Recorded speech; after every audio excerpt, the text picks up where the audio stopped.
Welcome to my channel. Hi everybody, how you doing? Welcome back to my channel and to an episode of Missing Kids, although I may be tempted into naming it my food fads. And so today we're going to go over a very old case, and it's a little sad for a couple of reasons. And I'm going to get into that in a minute. All missing children cases are sad for various reasons. But this one really touched my heart, and I'm going to be revealing why in just a little bit. Also, I've been busy cleaning out my kitchen garden, and because I had to wash the windows, and so no, I didn't vlog it, and it's a good thing I didn't, because I slipped on a wet mat. That's why I was cleaning it out. There was a puddle on one of the mats, and I didn't manage to move away in time. I thought I avoided it, but part of my foot skidded, and I ended up landing on my bad knee. But I'm okay. It wasn't really as painful as I thought it might be. But I did decide to not take one aspirin, but a couple. And I think that saved me. And so that was about 3 days ago. And I'm doing much better, but I can't be doing too much kneeling. My knee is a little puffy. Those mats are very hard and bubbly. So, and I've shown you them before in my hauls and my vlogs. So, you know that bumpy part at the edge of the mat where my garden is? I have about 6 of them, all the same. And yeah, my knee landed right on top of that bump. So anyway, I'm recuperating slowly, but later on, what I was trying to make a point about is that I'm not going to be cooking, because I'm still cleaning out my refrigerator. I haven't scrubbed it yet, so I want to just finish dusting, and I have still quite a bit of work to do, so I don't want to spend too much time cooking. And anyway, yeah, so I'll probably be going out later to look for a salad, or maybe a taco, a vegetarian taco, something like that, because I don't want to cook. So it's Father's Day, and I'm here at the cemetery. I'm, just going to pop in. Now, there are a lot of stairs here, so I gave myself plenty of time in order to go very slowly. And so, yeah, I'm not anticipating going to the cemetery, but I do this every year. And so, yeah, I'll be catching up with you a little bit later, and we'll get started on the case of the little missing 5-year-old child.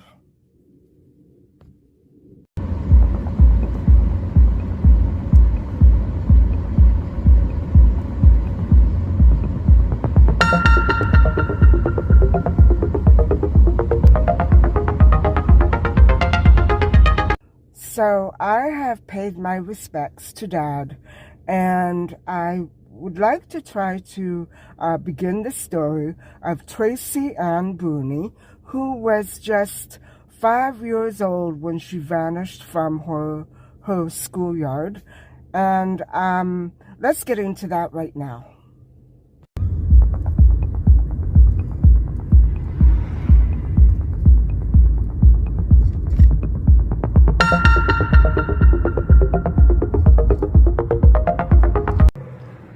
Hi guys, I'm back, and so I think we're going to pick up the discussion on Tracey Ann Booney and exactly what happened to her.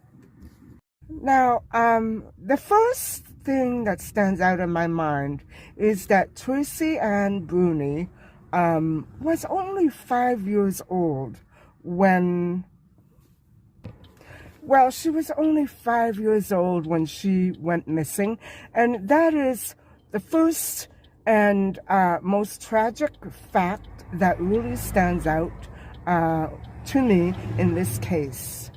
Now, it was a very bright spring morning on May the 15th, 1975, when Merle Booney, Tracy's mother, dropped her little girl off at school where Tracey attended morning kindergarten. So, guys, she was only attending a half-day school session because she was so young. And so, okay, let's back up here a little bit. Now, I know nothing about Tracey's family life. I don't know anything about her dad. Her dad never makes an appearance in this story. So it's likely that when we don't hear about a father or other siblings, that this is a single mother family. And although there may have probably been a father around, he just does not figure at all in this story. One of you was commenting on another missing child case that I did a few vlogs ago, and very astutely rationalized that children from broken homes are very often those that go missing or are found, ultimately transpired. And it's very sad that I think that this is one of those cases where the child may have been from a broken home. And so to me, that's pretty tragic, that I don't even hear a father or his voice at all in this story. It's very likely that he just was never around. And so, May the 15th, 1975 was a morning like any other. And I have to interject here that we know next to nothing about little Tracey's personality, except that she was very bubbly and happy. And so the morning started off like any other, and she was all smiles and giggles. And so nothing was wrong, guys. Nothing, according to Merle, the mom, nothing was wrong. So Merle dropped her off at the schoolyard and ultimately drove off or walked off. Now, I'm not sure if this was in a vehicle or walking. So that might have made a big difference. And so ultimately, later on, the kindergarten teacher said that she never saw that smiling child come running up to her teacher and her classmates. She never actually made an appearance at kindergarten that morning. Now, guys, here's another kind of creepy fact. And you would never believe what school, what kindergarten little Tracey was attending. Well, I just vlogged it about a month or so back. Wouldn't you know that little Tracey attended the same school, the same elementary school that I did back in Little Italy. And that saddens me. It creeps me out because why? I was thoroughly frightened and creeped out when my mother brought me there for my first day. I have to say that I did start grade 1 at that school, but kindergarten was somewhere else. And it was a little far and out of the way, so my parents decided to move me to that school. And I don't know why they never registered me there in the first place. I believe it was probably a late registration. I don't know why I never began there, but I did begin grade 1 in that same school where Tracey vanished. And I've been sitting here trying to jog my memory and try to figure out what it was exactly that creeped me out. I believe that it just may be that it was a much larger school than my kindergarten school, and something scared me. Maybe something happened and I don't remember. I don't know what it was that scared me about this particular school. I just did not like it at first. In fact, I don't think I ever liked it at all that first year. And so I'm trying to think of what exactly happened to Tracey. I don't understand if it was something along the similar lines of something that might have scared me in the first place. I don't know if anybody ever tried to abduct me from there. I don't know if anybody ever tried to snatch me or kidnap me. I don't know. I don't think my world included situations like that. So if something were to have happened or almost happened, I don't think I ever would have noticed. If you're catching my drift, just blows me away that little Tracey vanished in the exact same schoolyard that I was filming just a few weeks ago.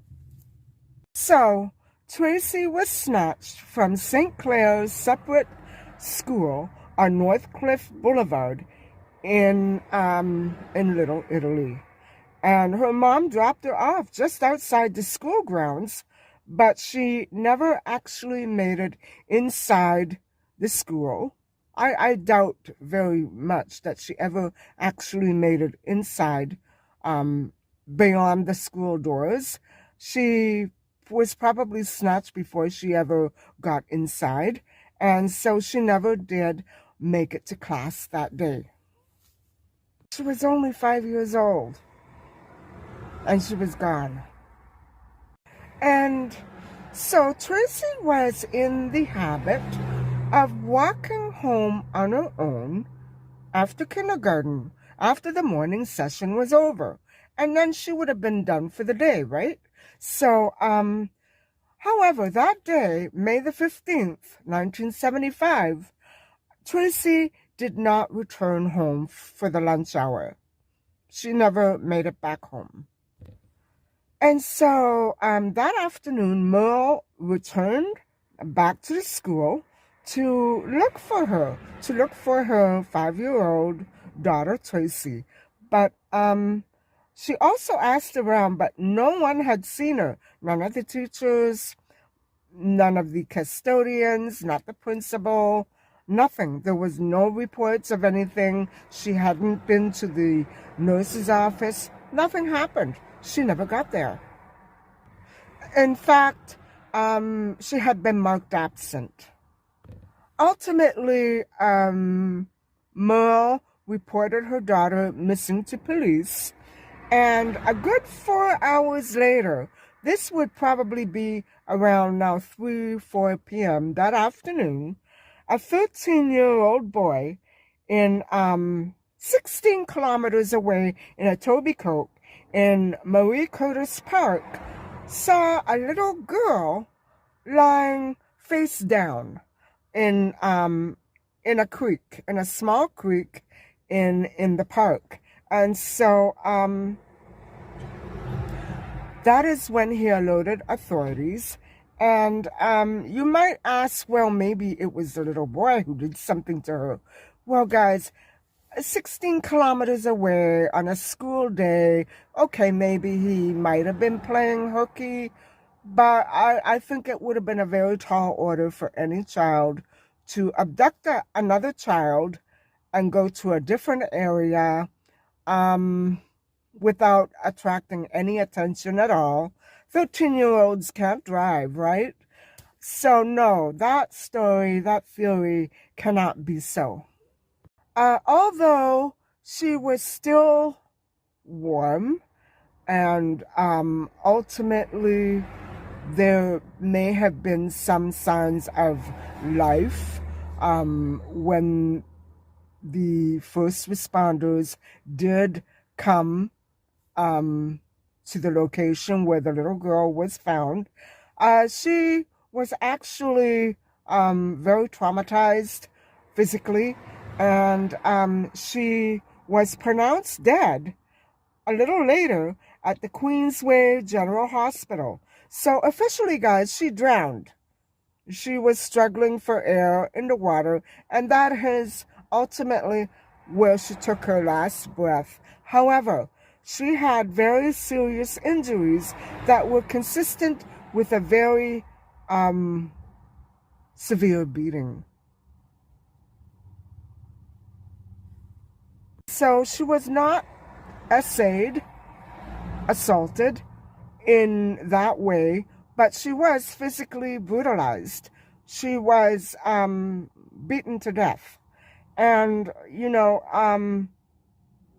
it's so sad to see that a little girl who was so happy and bright and at peace with her world to have come to a fatal end as this. And it really, you know, when I think of it, it might have been another child that did this.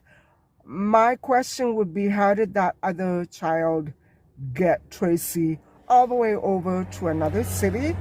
It was only 16 kilometers away, but how did that happen?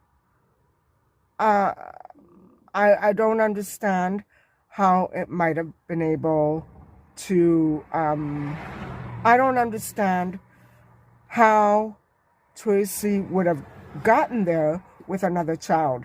It had to, in my mind, have been an adult. However, she was not assaulted in that way. And so it makes me wonder who the criminal actually was. I also have to shockingly question my traditional sense of high level of safety in my old neighborhood.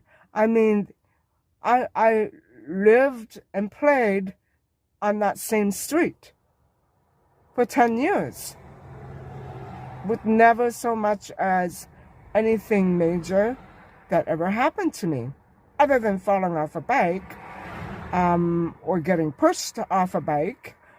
Nothing was ever come my way. Nothing ever came my way. No danger ever came my way.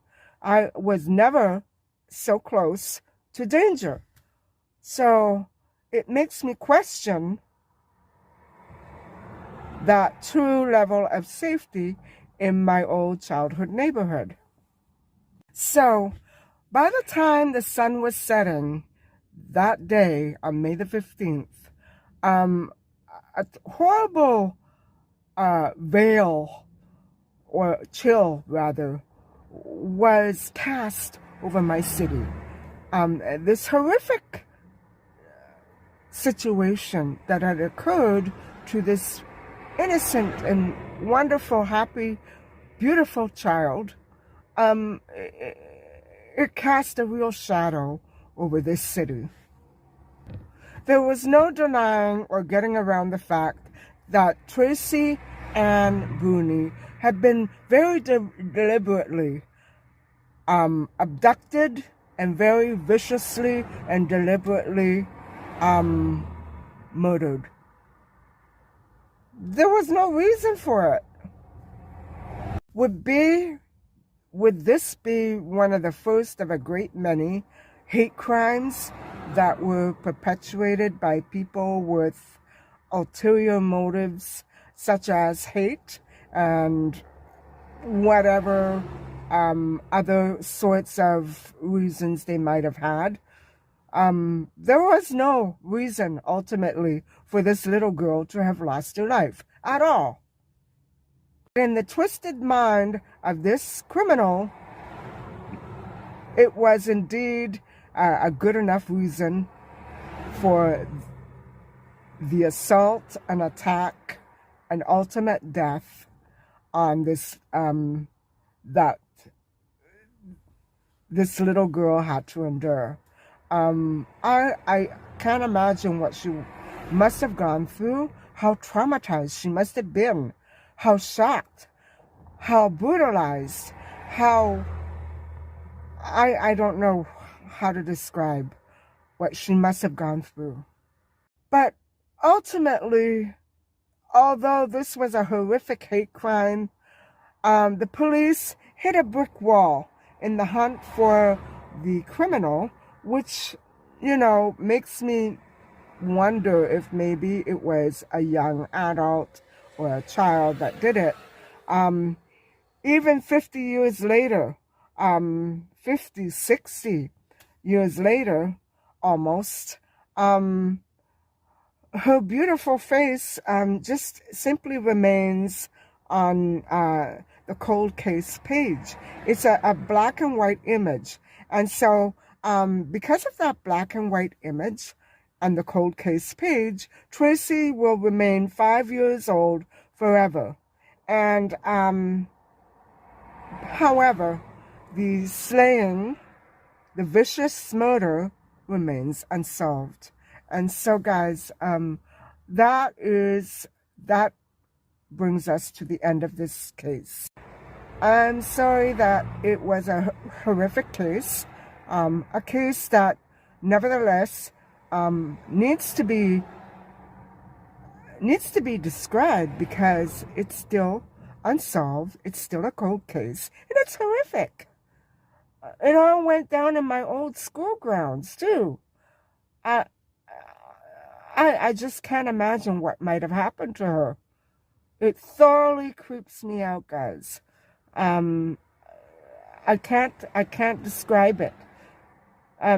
Now I'm thinking, you know, was I right to be creeped out by my first school? I don't know what it was that terrified me about that school, but maybe I saw something that Tracey never actually could put her finger on, or never actually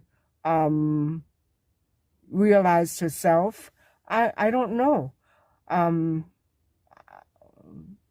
Very horrific for me to go back into my memories and try to dig something out. I know that there's something there that I sensed, and I don't know. What a mystery. And what a horrible case, too.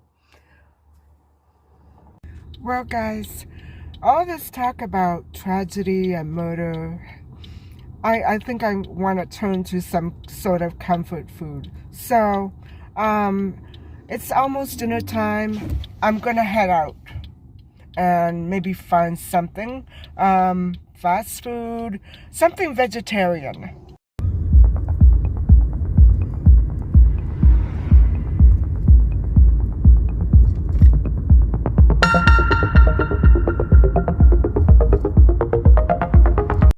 I mean, it's very hard to find vegetarian fast food.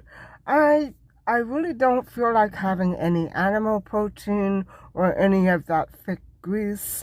What's a girl supposed to do?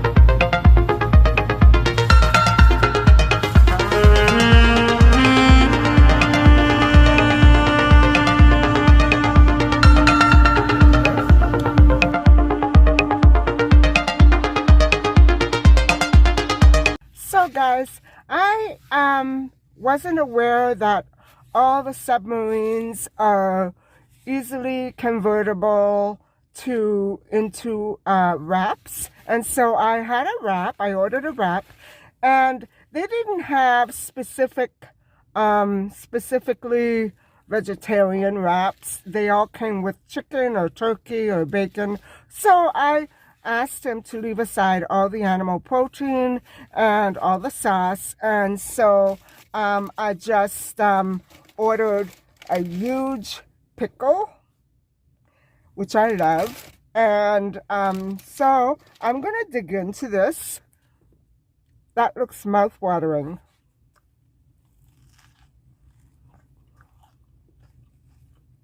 And it is.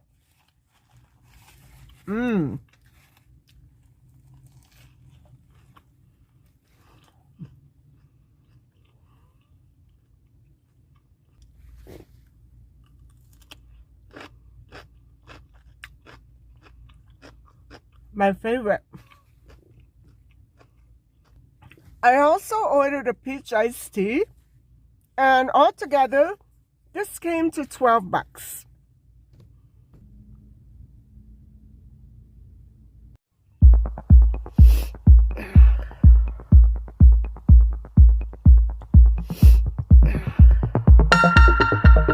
Wow, I'm stuffed. That was so delicious.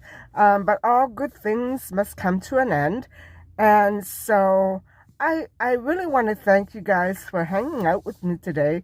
I really wanted to tell this story. It's the first time that I've ever heard about it, but it really shocked me when I found out that it took place in my old childhood neighborhood. And so I felt like I really had to tell you guys what happened. And although nobody has ever gotten to the bottom of who exactly did this horrific, hateful thing to that beautiful, innocent little girl, you know, we just have to keep hoping that one day new evidence will come to light. And I really do think that this case needs to be solved because it is so blatantly a hate crime. You know what I'm saying?